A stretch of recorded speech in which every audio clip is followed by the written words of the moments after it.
Hello, listeners. My name is Charles Scott.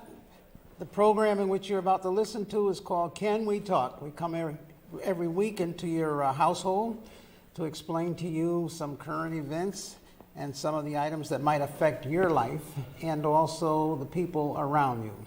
We try to keep it local. In some cases, we hit on national issues, but more than anything, we are a program that sort of builds up interest in some of the things that you might be interested in knowing about or talking about, or maybe we can explain some of these things that are happening around you.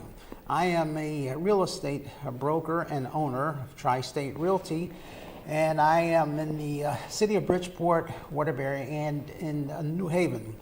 But today we're going to talk about some of the topics, a little bit about the national scene and how it affects you on a local basis.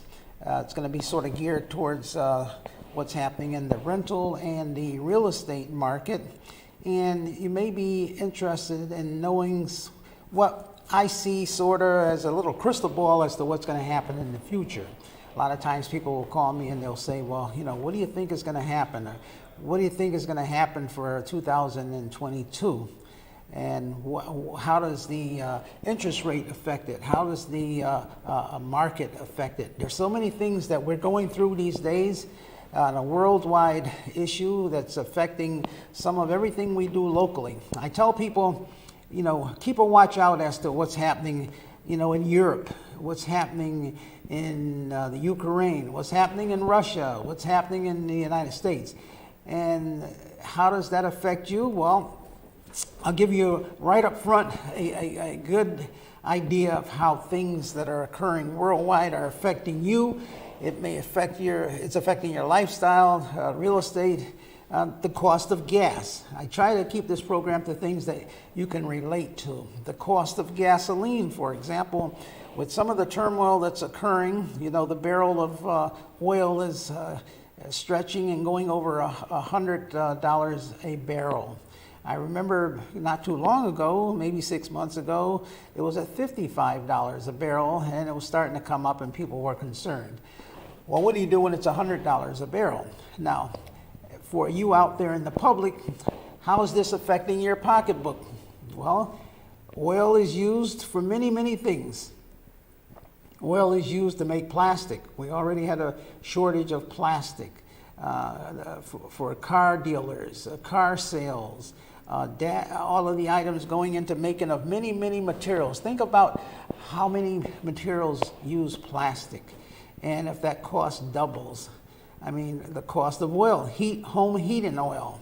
If you're renting and you are responsible for the heat and you have oil heat, just think about what that's doing to your budget. If you're a homeowner and you have oil heat, imagine what that's doing to your budget. And not only that, gasoline. We're talking about gasoline prices that can hit $5, $6, $7 a gallon. Now you got to realize in Europe and many other countries, they're used to this because they've been encountering this for many, many years. We've been fortunate in the United States where gasoline prices were hitting as low as $3, $3.50, and it was only a matter of time before we catch up to what's happening in Europe and some of these other countries. Can you imagine gasoline at $6 a gallon, $7 a gallon? And many people have to, drive to work. So the cost of driving to work is going to be more. The cost of heating your home is going to be more. The cost of household items is going to be more. So when you look at what's happening, you have to be aware of what's happening around you in the world and other areas of the United States, because those prices come down and they trickle down to you. More people than ever before have now realized what a supply chain is.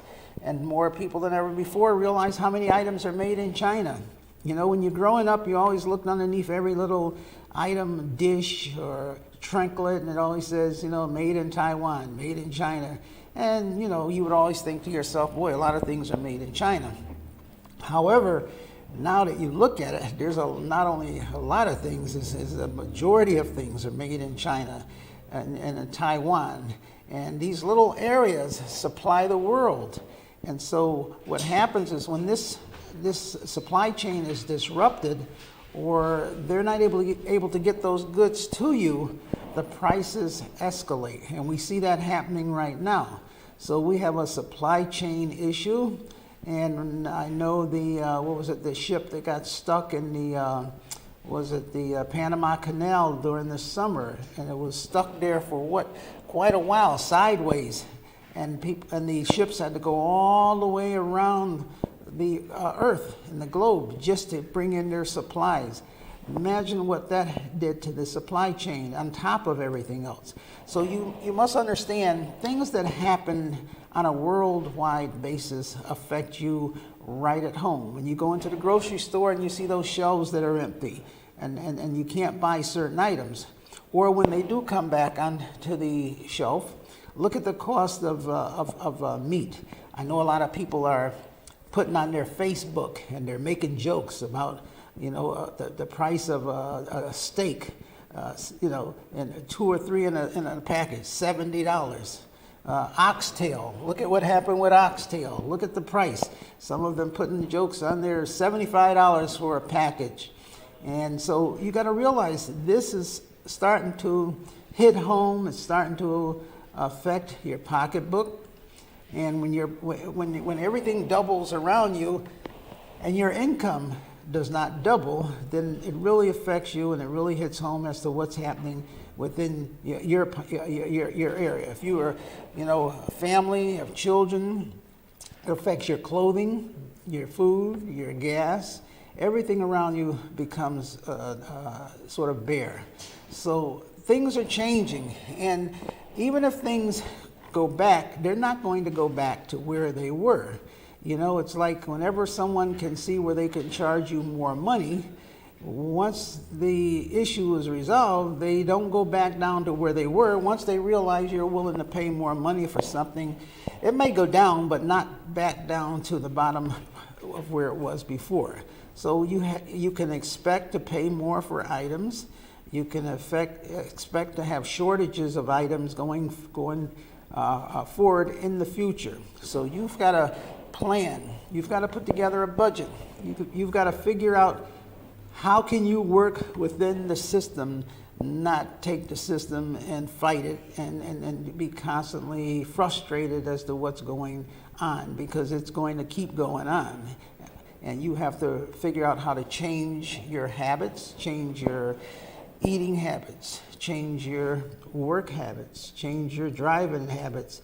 You've got to do a whole lot of changing. And one thing about people, I find, most of them don't change unless they're forced to change. They think about it, they talk about it, there's always shoulda, coulda, woulda, I'm going to do this and I'm going to do that. And they keep kicking the can down the street, as they say. But when it comes down to it, and you get into a situation of where there's certain things you want and you've only got so much money in your pocketbook, you are then forced to change, because you can't change the society, or you have to change as far as making more money, spending more wisely, or cutting down on some of the things that you were doing before. And that's going to affect all of us in the near future, and in some cases, it's going to get worse than it is now. I'm not a doom and gloom person. I'm just telling you what you need to do to get ready for what's going to happen, because if you're prepared and you do a little planning, then you actually can weather the storm. And there's even going to be advantages.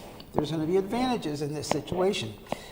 If there's a shortage of items, sit down and figure out what's there going to be a shortage of, and provide that service to someone else. And you will flourish, because with every negative there's a plus. It's like everything going this way, the pendulum swings back the other way. So be ahead of the curve. Think about what can I do?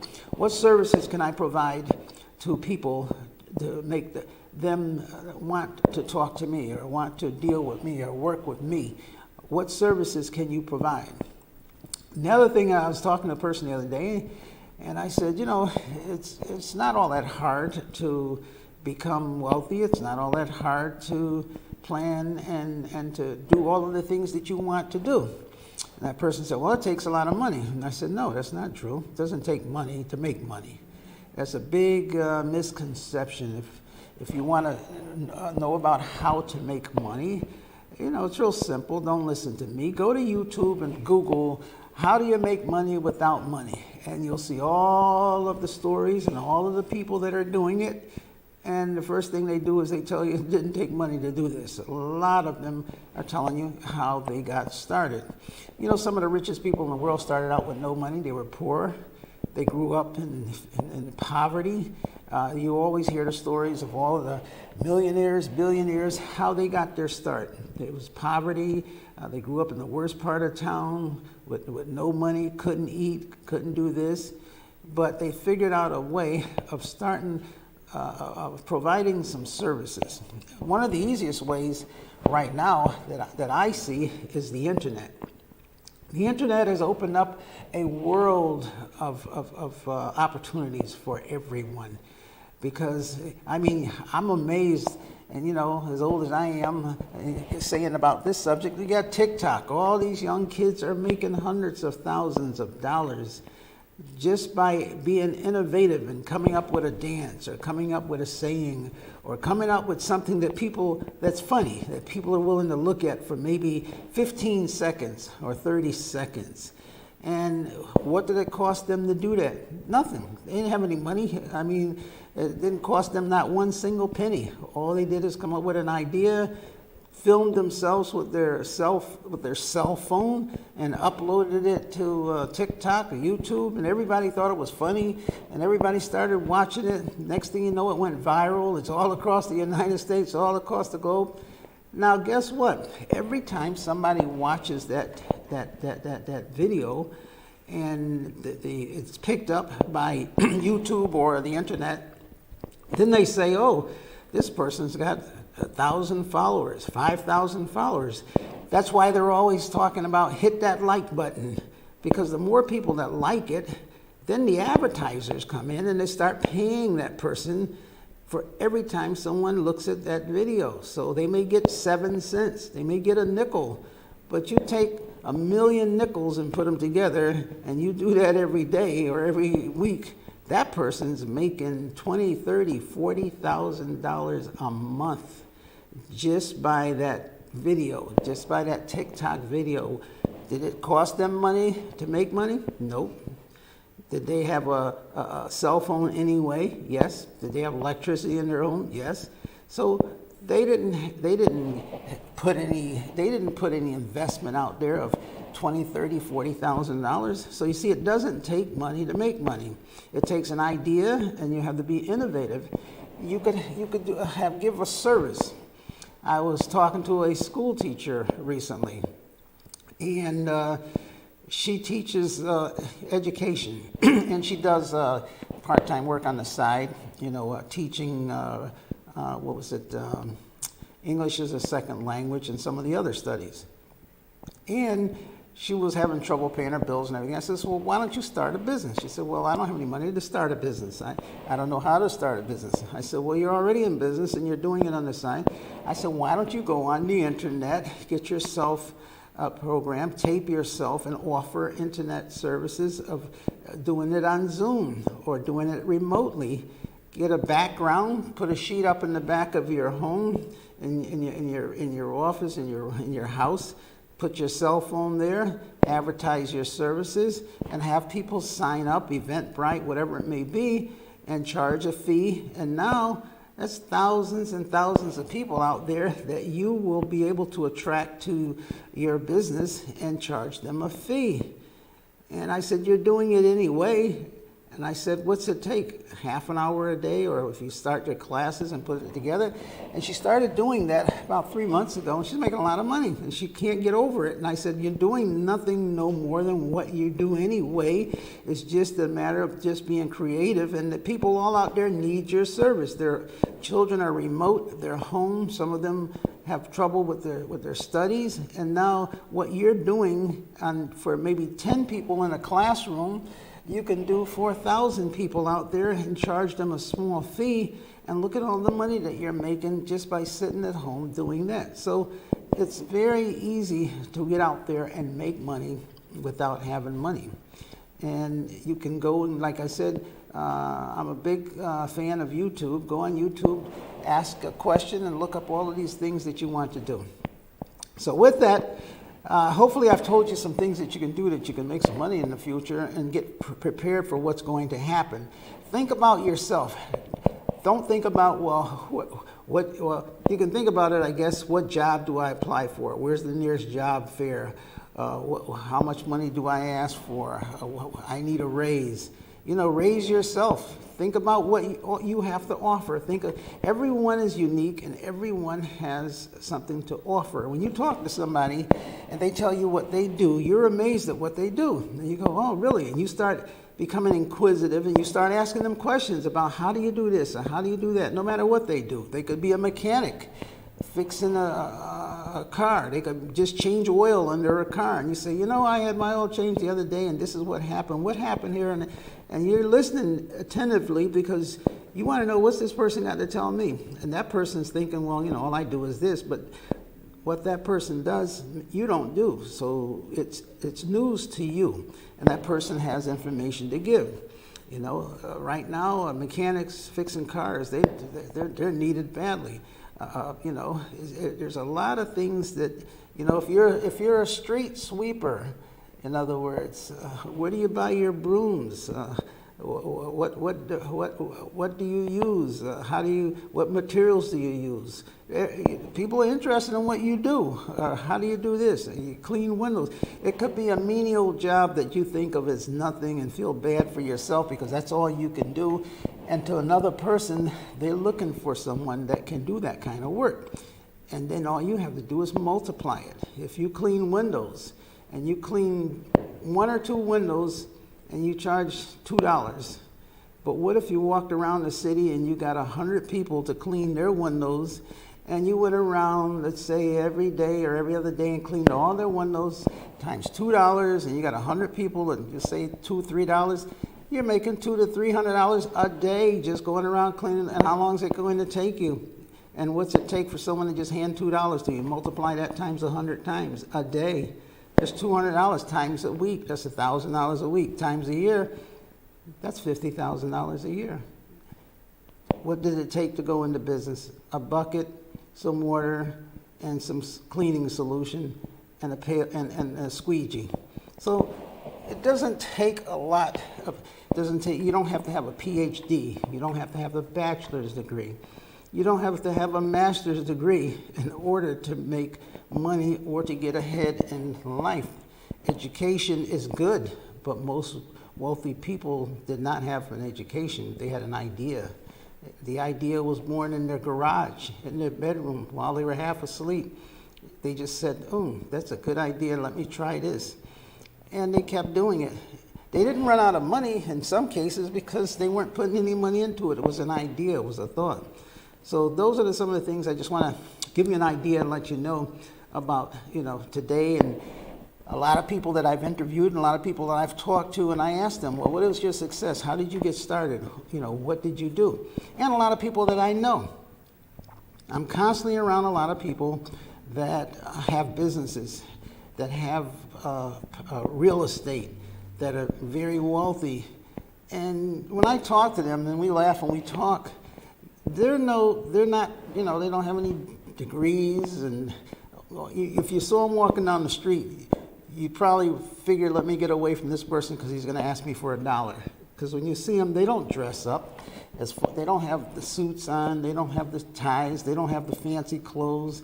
They don't have the jewelry and the watches.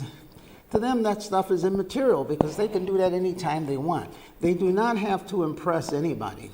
So they're not looking to impress anyone. Matter of fact, they see that as a waste of money. Why am I going to spend $500 for a watch when I can get one for $25?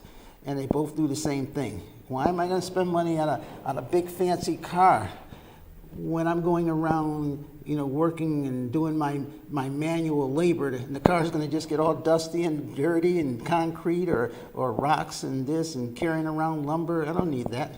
I need a pickup truck. I need this. I need that. And when you see them, they're not all dressed up in suits and ties. They got jeans on. And when you look at some of the most wealthy people in the world, what do they wear? When you see them on a stage, they may be talking to billionaires, millionaires, thousands of people out in the audience. They sit on the stage with their jeans and their sneakers on and a t-shirt or just a regular shirt. They don't have to impress anybody. They're not concerned about clothes. When you see someone like a Steve Jobs, you see those people sitting up on the stage, a Microsoft, what's his name, the Facebook founder. They just come out in regular rumpled up jeans, regular pair of sneakers, and they sit up there and they move the world. And you know, Mark Zuckerberg, you know, young kid sits up there looking like someone on hip hop just ran down the street and, you know, not a care in the world, who's, you know, how many hundreds of billions of dollars is this guy worth? But they don't care about the material things. When you have no money, you do all those things because your only way of doing something is impressing other people. So what's that do for you? It just makes you more dependent and more broke, because now the things you should be spending money on, you're not, and you're spending money on those things that really just take away from your money. So in order to create wealth, then you've got to be able to understand money you spend on things that do not appreciate or create wealth will not make you wealthy. It makes the other person, you know, wealthy. In other words, I watched something very interesting recently, and it was a gentleman, and he said, you know, why am I going to go spend $500, $200 on a pair of sneakers? Why should I buy all of those sneaks that just come out and spend all of that money on the sneaks? He said, when I can go and buy 10 shares of stock in that company and own part of the sneaker company and have everybody else buying the sneakers from me. And I thought about that, and I said, you know, he's right. Why spend $200 on the pair of sneakers and make the other shareholders rich when you can buy shares of stock, own part of the sneaker company, and have everybody else buying sneakers from you? And then do that with another company and another company. It doesn't take a lot. You're spending just as much money on the sneaker as it would cost to buy the shares of stock in the company and own part of the company. Then when the shares of stock go up, you're making money on the sales of other people. Then it makes sense to go out and encourage everybody to go out and buy the sneaker versus just doing it just because it's a name and then you wearing it around. So it's a mindset. It's what makes you, what's in your benefit, and also in the benefit of other people at the same time.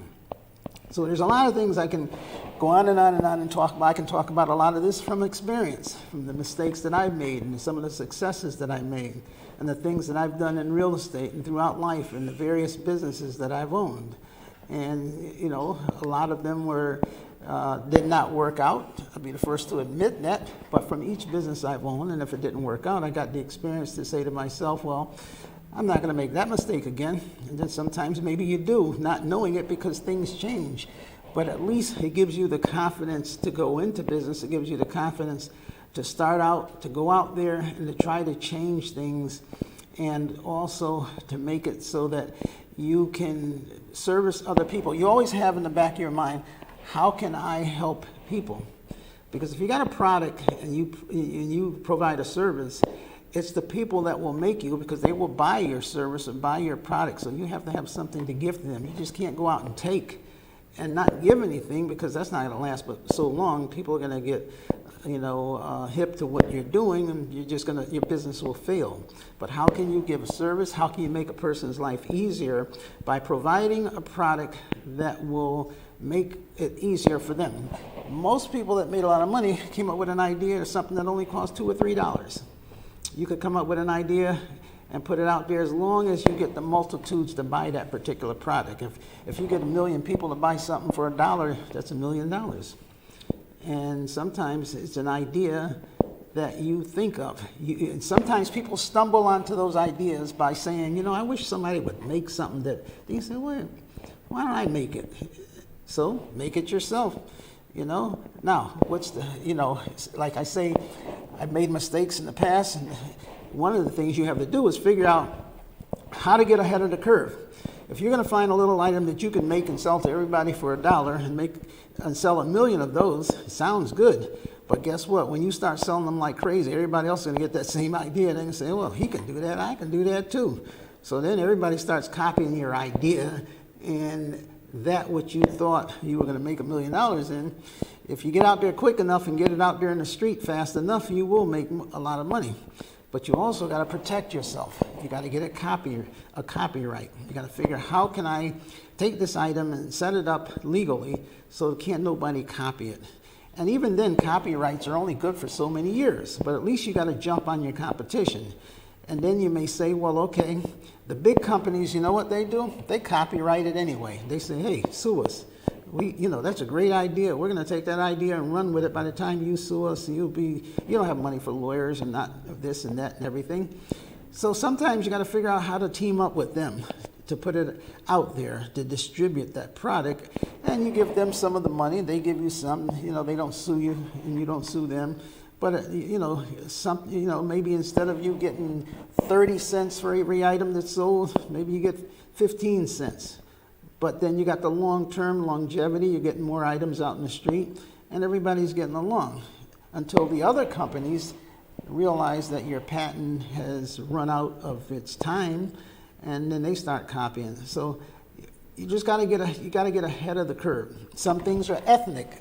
Maybe certain cultures will buy a product when other cultures will not buy that product. And you are of that culture, so you know what your people want. So you give it to them, and the other companies stand back and watch because they don't know how to get into that market. So you got to study your market, study your people. There's a lot that goes into marketing.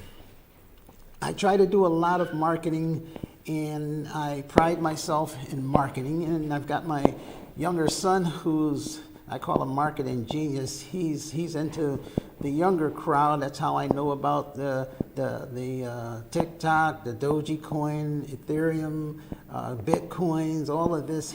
He's really brought me into the 22nd century, I guess would say.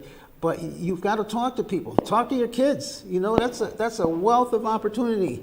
Talk to your children. They know so much about what's wanted and what's needed out there and how to do these things. You know, I talked to one mother some time ago. All my son does is stay in that room on the video games. I'm so tired of that. I sent him to college, and that's all he does. Guess what? Those kids on those video games are making millions of dollars now by gaming.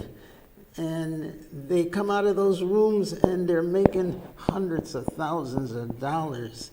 So you got to realize there's something in everything. Don't discount things. So hopefully today I gave you an idea of how you can make some money.